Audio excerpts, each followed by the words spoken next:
रत्न भंडार संपर्कित जो उच्च स्तरीय कमिटीर बैठक आज अपराह अनुष्ठित होगा जाऊँगी। गतकाली श्रीमंदिर परिचालना कमिटीर जो विधि सब कमिटी अच्छी से कमिटी आम चिठा एसओपी बा व्यवस्थावली संपर्क में रत्न भंडार गणति मणति संपर्क में आम आलोचना करें। से चिठा जो व्यवस्थावली रही एसओपी रही आज हाई लेवल कमिटी बा उच्च स्तरीय कमिटी बैठक में आम उपस्थापना करूँ एवं से कमिटीर आम परामर्श चाहबू बा जहाँ भी किसी मार्गदर्शन थी से एसओपी उपरे विस्तृत भाव में आलोचना करा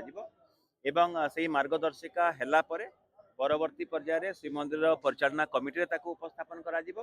एवं श्रीमंदिर परिचालना कमिटी जहाँ भी चूड़ांत निष्पत्ति नेबे परवर्ती पर्यायर राज्य सरकार अनुमोदन हैला परे रत्न भंडार स्वर्ण अलंकार एवं जहाँ भी महाप्रभुंकर अलंकार आदि अच्छी तार गणति मणति करा ना ठीक अच्छे आम एएसआई एवं आमर जो मैंने अच्छा टेम्पल टेक्निकल टीम साथ कथा एवं तार मरामती और संरक्षण व्यवस्था करा। बहुत धन्यवाद।